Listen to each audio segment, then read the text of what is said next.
সাবিত্রীবাই ফুলে প্রথম ভারতীয় শিক্ষিকা তুমি স্কুলে।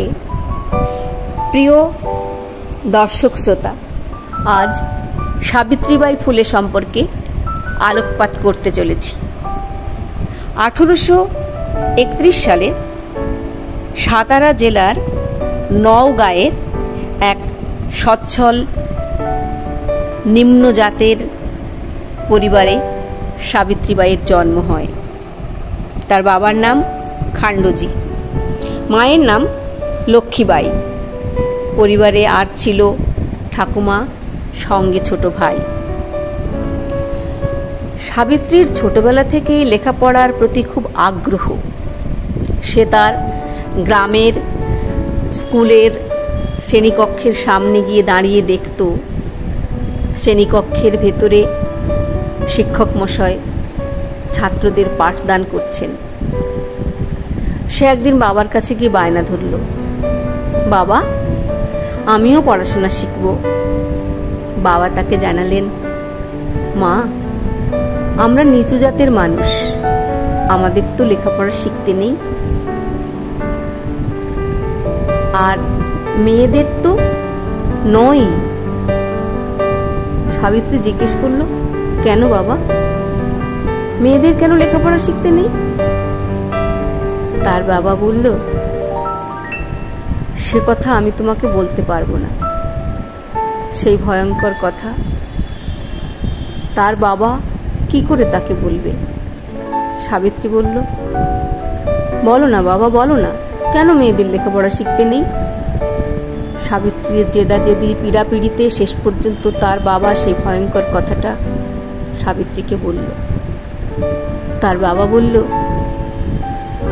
মেয়েরা লেখাপড়া শিখলে বিধবা হয়, স্বামী মারা যায়। এ কথা শুনে সাবিত্রী স্তব্ধ হয়ে গেল। বালিকা হলেও ভারতীয় মেয়ে তো, বৈধব্যের যন্ত্রণা কষ্ট সে জানে। সে দেখেছে তারই বয়সী তার দুই সহেলি, দুই সখী ইতিমধ্যে বিয়ে হয়ে বিধবা হয়ে বাপের বাড়িতে ফেরত এসেছে। তাদের সেই বৈধব্য জীবন সাবিত্রী দেখেছে। তাই বাবার মুখ থেকে একথা শোনার পর সে আর বাবাকে কখনো লেখাপড়া শিখবো বলে বায়না করেনি। সাবিত্রীদের গ্রামে এক খ্রিস্টান সন্ন্যাসী নিয়ে এসেছিলেন, স্কুল খুলেছিলেন তিনি। তাদের গ্রামের মানুষের কাছে তিনি আবেদন জানিয়েছিলেন তারা যেন তাদের মেয়েদের স্কুলে পাঠায় পড়াশোনা করার জন্য। ব্রাহ্মণ সমাজের ভয়ে কেউ সেই স্কুলে মেয়ে পড়াতে পাঠায়নি। সন্ন্যাসিনী প্রতিদিন তৈরি হয়ে থাকতেন আশায় যে তার স্কুলে ছাত্রীরা পড়াশোনা করতে আসবে। তখন মাঝে মধ্যে সাবিত্রী তার ছোট ভাইটিকে নিয়ে খেলতে খেলতে সেই সন্ন্যাসিনী স্কুলের সামনে দিয়ে ঘুরে বেড়াত, কখনো একা। একদিন সন্ন্যাসিনী তাকে জিজ্ঞেস করেছিলেন, তুমি পড়বে, পড়াশোনা শিখবে? সন্ন্যাসিনীর কথা শুনে সে মাথা নেড়েছিল, বলেছিল, না, আমি লেখাপড়া শিখব না। সন্ন্যাসিনী বলেছিলেন, কেন? সে উত্তর দিয়েছিল, লেখাপড়া শিখলে মেয়েরা বিধবা হয়, স্বামী মরে যায়। তার উত্তর শুনে সন্ন্যাসিনীও স্তব্ধ হয়ে গিয়েছিলেন, চুপ করেছিলেন। তারপর তিনি তাকে বললেন, দাঁড়াও, আমি তোমাকে একটা বই এনে দিই। সন্ন্যাসিনী ঘরে গিয়ে তাকে একটা বই এনে দিয়েছিল, বলেছিল, এই বইটা তুমি সঙ্গে রাখো, যদি কখনো লেখাপড়া শেখো তাহলে এই বইটা পড়ো। সাবিত্রী বইটা আঁচলে জড়িয়ে ঘরে নিয়ে এসেছিল। যখন 9 বছর বয়সে তার বিয়ে হয়, 13 বছর বয়সী জ্যোতিবা রাওয়ের সঙ্গে 9 বছর বয়সী সাবিত্রীর যখন বিয়ে হয়, তখন সে শ্বশুরবাড়ি যাবার সময় সন্ন্যাসিনীর দেওয়া সেই বইটা যত্ন করে তার বাক্সের মধ্যে গুছিয়ে নিয়ে গেছিল। তার স্বামী জ্যোতিবা রাও পড়াশোনা করতেন, পড়াশোনা জানতেন, পড়াশোনা শিখছিলেন, তখন তার পড়া চলছিল। জ্যোতিবা একদিন দেখলো যে সাবিত্রী আঁচল দিয়ে জড়িয়ে একটা বই দেখছে। জ্যোতিবা তাকে জিজ্ঞেস করলো, তুমি পড়ছো? সাবিত্রী বলল, না। জ্যোতিবা বলল, তাহলে কি করছো? সাবিত্রী বলল, এই তো এই বইয়ের মধ্যে ছবি দেখছি। জ্যোতিবা বলল, তাহলে তুমি বইটা আঁচল দিয়ে জড়িয়ে নিয়েছো কেন? সাবিত্রী বলল, আমি বইটা স্পর্শ করতে চাই না বলে আঁচল দিয়ে জড়িয়ে নিয়েছি। জ্যোতিবা বলছে, কেন বইটা স্পর্শ করতে চাও না কেন? সাবিত্রী চুপ করে রইল। জ্যোতিবা মনে মনে ভাবল, বইটা আঁচল দিয়ে জড়িয়ে রাখার মানেটা কি? আমাকে তো জানতেই হবে। তখন সাবিত্রীকে সে বারবার জিজ্ঞেস করলো, বলো কেন আঁচল দিয়ে জড়িয়ে ধরেছে বইটা? সাবিত্রী বলল, বললাম তো আমি বইয়ের স্পর্শ পেতে চাই না, স্পর্শ এড়াতে চাই, সেই জন্য আঁচল দিয়ে জড়িয়ে ধরেছি। জ্যোতিবা বলল, কেন স্পর্শ পেতে চাও না, বইটা কেন ছুঁতে চাও না, সেই কারণটাই তো আমি জানতে চাইছি, বলো। সাবিত্রী ভারতীয় মেয়ে, কি করে সে সেই ভয়ঙ্কর কথাটা তার স্বামীর কাছে বলে? সে তখন ফুপিয়ে ফুপিয়ে কাঁদতে শুরু করলো। জ্যোতিবা দেখলো এ তো সমস্যার তৈরি হলো। সাবিত্রী যদি এভাবে ফুপিয়ে কাঁদতে কাঁদতে জোরে কান্না শুরু করে, তাহলে তো শগুনা দিদি, তার বাবা গোবিন্দ রাও ছুটে এসে জ্যোতিবাকেই কয়েক ঘা বসিয়ে দেবে, কেননা তারা ভাববে জ্যোতিবা সাবিত্রীকে মেরেছে, সেই জন্য সাবিত্রী কাঁদছে। তখন জ্যোতিবা সাবিত্রীকে বলল, ঠিক আছে, কাঁদতে হবে না, তুমি চুপ করো, তুমি চুপ করো, শান্ত হও, না হলে বাবা শগুনা দিদি ছুটে এসে আমাকেই দোষী মনে করবে। সাবিত্রী দেখলো তাই তো, আমার জন্যে জ্যোতিবা মিছিমিছি দোষী হবে। তখন সে কান্নার দমক থামিয়ে প্রশ্নের উত্তর দেবার বদলে নিজেই প্রশ্ন করে বসল, আচ্ছা, মেয়েরা লেখাপড়া শিখলে স্বামী মরে যায়, বিধবা হয়? এই প্রশ্ন শুনে জ্যোতিবার কাছে সব জলের মতো পরিষ্কার হয়ে গেল। এই জন্যে মেয়েরা লেখাপড়া শিখলে বিধবা হয়, স্বামী মরে যায়। সেই ভয়ে সাবিত্রী বইটা আঁচলে জড়িয়ে ধরেছে, বইয়ের স্পর্শই নিতে চায় না, অথচ সে বইটা দেখছে, অর্থাৎ তার মধ্যে লেখাপড়া শেখার একটা আগ্রহ আছে। জ্যোতিবা সাবিত্রীকে বললেন, না, মেয়েরা লেখাপড়া শিখলে স্বামীও মরে যায় না, বিধবাও হয় না।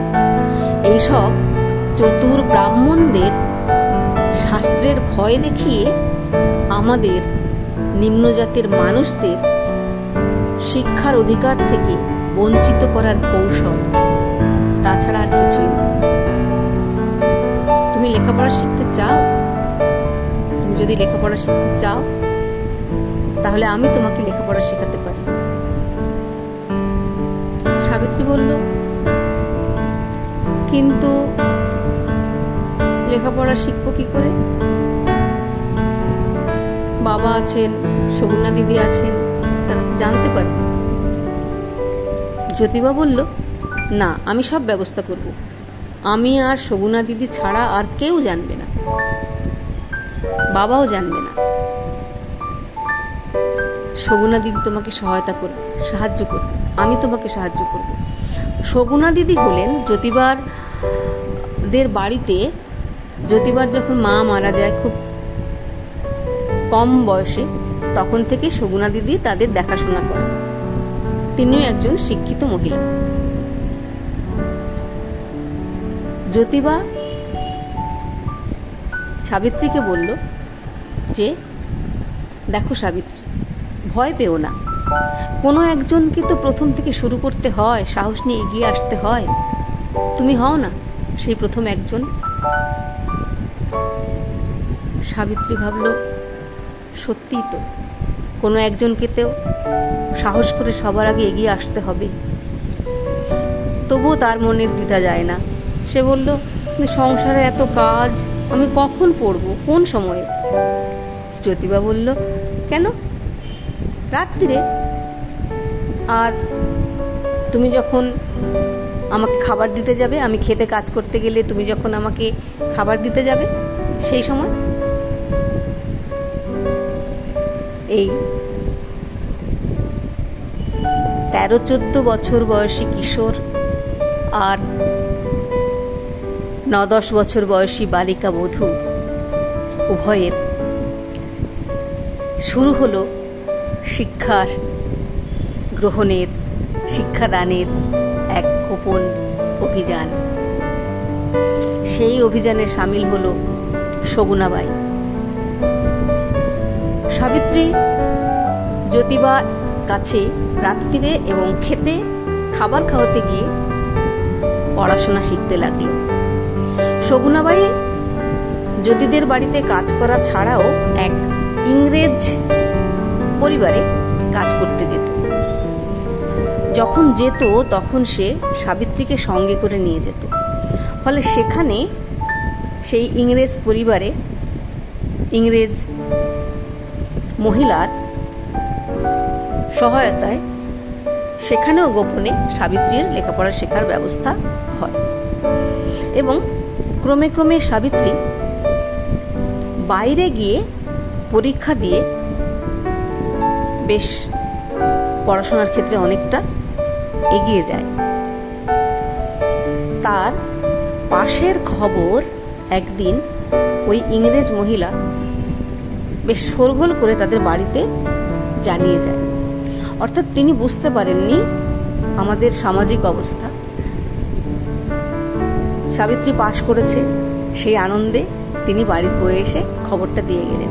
ব্যাস, আর যায় কোথায়, সে খবর রাষ্ট্র হয়ে গেল, সমস্ত জায়গা ছড়িয়ে পড়ল। এই খবর শুনে গোবিন্দ রাও অর্থাৎ জ্যোতির বাবার মাথায় বাজ পড়ল, আকাশ ভেঙে পড়ল। এত বড় অনাচার, এত বড় অধর্ম হচ্ছে তার পরিবারে, তার ছেলের বউ কিনা লেখাপড়া শিখছে আর সে কিছুই জানে না। এই অনাচার তো ধম্মে সইবে না।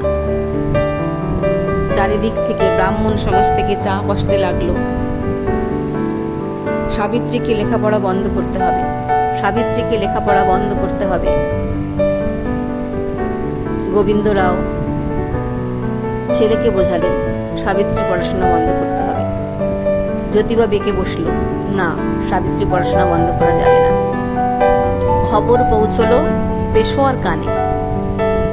পেশোয়া চাপ সৃষ্টি করলেন, গোবিন্দ রাওকে ডেকে পাঠালেন এবং বললেন যে যদি তুমি তোমার ছেলে বউকে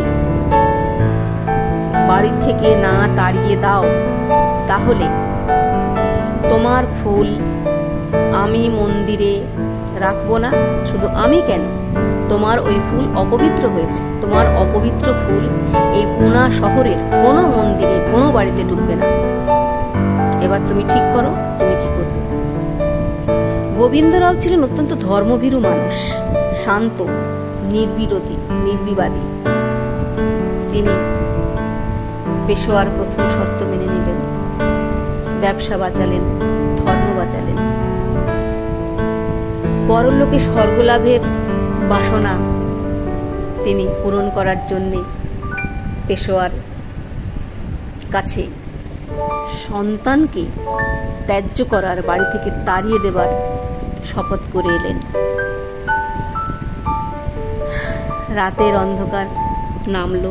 জ্যোতি এক বস্ত্রে সাবিত্রীকে নিয়ে ঘর ছাড়ল। স্বামী স্ত্রী দুজনে অজানার উদ্দেশ্যে বেরিয়ে পড়েছেন। কোথায় যাবেন, কোথায় থাকবেন, কি খাবেন কোনো ঠিক নেই। অথচ স্বামী স্ত্রী পথ চলতে চলতে সাবিত্রীবাই জ্যোতিবাকে বললেন, দেখো দেখো আকাশে কি সুন্দর চাঁদ উঠেছে। জ্যোতিবা বললেন, সাবিত্রী এই অবস্থাতেও তোমার কাব্য আসে? কোথায় থাকবো, কি খাবো, কোনো কিছু ঠিক নেই। সাবিত্রী বললেন, ভয় কি? আমার তো কোনো ভয় নেই। আমার সাথে জ্যোতি আছে, আকাশের চাঁদ আছে, আর সাবিত্রীর জ্যোতি আছে। আমার তো কোনো ভয় নেই। এমন সময় পেছন থেকে কে একজন এসে জ্যোতিবার হাতের থেকে তার সুটকেসটা ছিনিয়ে নিয়ে সামনে গিয়ে বলল, আরে আমি কি মরে গেছি যে আমার বন্ধু আমি বেঁচে থাকতে তার বউকে নিয়ে রাস্তায় রাস্তায় দুশ্চিন্তায় ঘুরে বেড়াবে?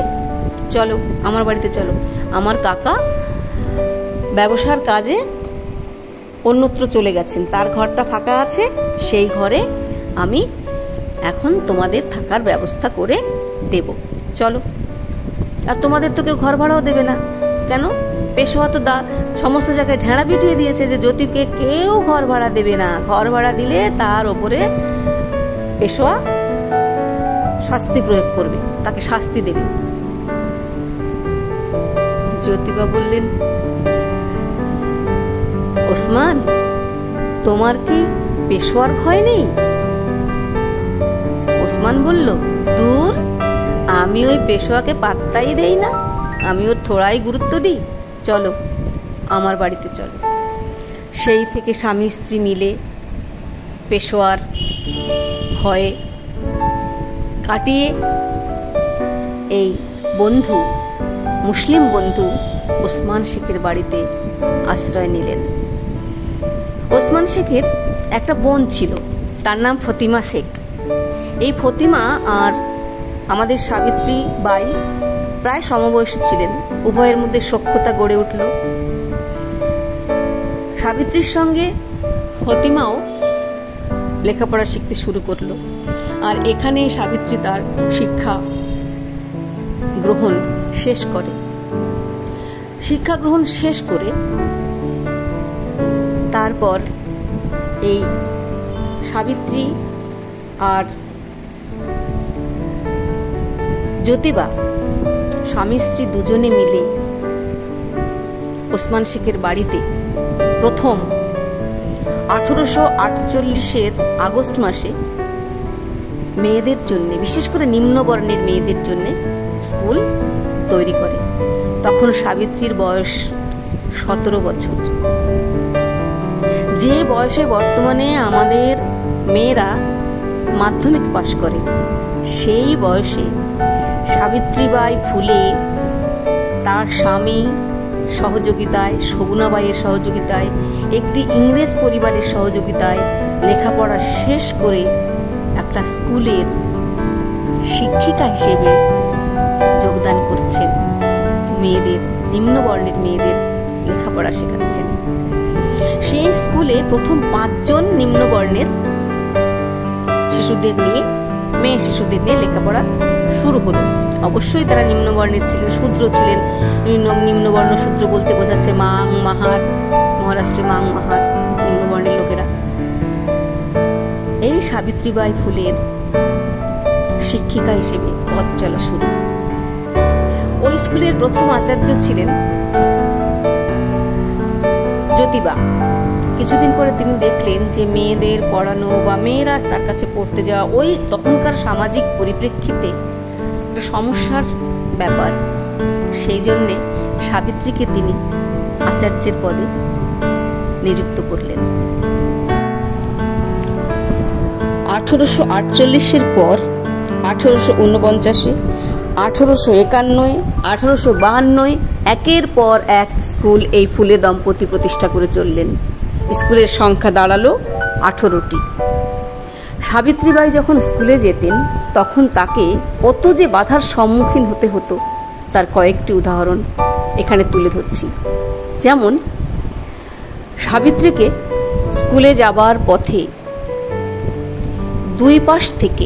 রাস্তার দুই পাশ থেকে পচা ডিম, পচা টমেটো, কাদা জল, গোবর গোলা জল এইগুলো ছোড়া হতো তার শাড়ি নষ্ট করে দেবার জন্যে, যাতে সে স্কুলে যেতে না পারে। কিন্তু তবুও তাকে দমানো যায়নি। একদিন তার শাড়িতে কাদা জল, গোবর জল এমন করে দেওয়া হয়েছে যে সাবিত্রী সেই শাড়ি পরে আর স্কুলে যেতে পারলেন না। বাধ্য হলেন বাড়ি ফিরে আসতে শাড়ি বদল করার জন্য। জ্যোতিবা তখন তাকে পরামর্শ দিলেন যে সাবিত্রী, এভাবে তুমি পারবে না। তুমি স্কুলে যাওয়ার সময় তোমার ব্যাগের মধ্যে একটা বাড়তি শাড়ি রেখে দাও, তাহলে স্কুলেই তুমি শাড়ি পরিবর্তন করতে পারবে। তারপর থেকে সাবিত্রীবাই স্কুলে যাওয়ার সময় তার ব্যাগে একটি বাড়তি শাড়ি রেখে দিতেন। ব্রাহ্মণ সমাজ দেখল, না, এভাবেও তো সাবিত্রীকে দমানো গেল না। তারপরে তারা পাথর ছুঁড়তে শুরু করলো সাবিত্রীর ওপরে। একদিন পাথরের আঘাতে তার কপাল কেটে রক্ত বেরোলো। তিনি বসে পড়লেন। রাস্তার দুপাশে লোক বসে মজা দেখল, তামাশা দেখল, কেউ এগিয়ে এলো না তাকে সাহায্য করতে। তবুও সাবিত্রীকে দমানো গেল না। এরপরে ব্রাহ্মণ সমাজ সরাসরি তার রাস্তা আটকে দাঁড়ালো। এক ব্রাহ্মণ সমাজপতি তার দলবল নিয়ে এসে একদম সরাসরি সাবিত্রীকে বলল, সাবিত্রী, তুমি এসব বন্ধ করো, তোমার স্কুলে যাওয়া চলবে না। তুমি এই নিচু জাতের মেয়েদের লেখাপড়া শেখাচ্ছ, তুমি নিজে নষ্ট হয়েছ, ওদেরও নষ্ট করছো। সাবিত্রীবাই বললেন শান্ত হয়ে, ধৈর্য ধরে, যে আমি কোনো অন্যায় কাজ করছি না, লেখাপড়া শেখানো কোনো অন্যায় কাজ নয়, পথ ছাড়ুন, আমাকে যেতে দিন। সাবিত্রী যখন পাশ কাটিয়ে চলে যেতে যাচ্ছে, তখন ব্রাহ্মণ সমাজপতি তার দুই হাত দুদিকে প্রসারিত করে তাকে আটকে দিল। বলল, তুই নষ্ট মেয়ে ছেলে, নিজে নষ্ট হয়েছিস, চরিত্রহীন, তুই অন্য মেয়েদেরও সেই পথে নামাচ্ছিস। সাবিত্রীর ধৈর্যচ্যুতি ঘটল। অকস্মাৎ অগ্রপশ্চাৎ বিবেচনা না করে তিনি কষিয়ে একটা থাপ্পড় মারলেন সেই ব্রাহ্মণ সমাজপতির চোয়ালে। এই আকস্মিক ঘটনায় ব্রাহ্মণ সমাজপতির যে সঙ্গী সাথীরা ছিল তারা সবাই ভয়ে ছুটে পালালো। এরপর থেকে সাবিত্রীবাই ফুলেকে আর কেউ কখনো বিরক্ত করতে আসেনি। সাবিত্রীবাই ফুলে তার সম্মান রক্ষার জন্য সাহসিকতার পরিচয় দিয়ে এইভাবে সমস্ত প্রতিবন্ধকতাকে জয় করে সামনের দিকে এগিয়ে চললেন। তাহলে সাবিত্রীবাই ফুলে এইভাবে বাধার পাহাড় ডিঙিয়ে পেরিয়ে শিক্ষা গ্রহণে সফল হলেন। তারপর শিক্ষাদানের ব্রতে ব্রতী হলেন। এই মহান মহিয়সী মহামানবী শিক্ষয়িত্রী, ভারতের প্রথম মহিলা শিক্ষিকা, তাকে জানাই আমার অন্তরের আন্তরিক শ্রদ্ধা এবং অসংখ্য অশেষ কৃতজ্ঞতা, যার জন্যে আমিও পেয়েছি শিক্ষার অধিকার। সাবিত্রীবাই ফুলে, ধন্য তুমি নারী কুলে।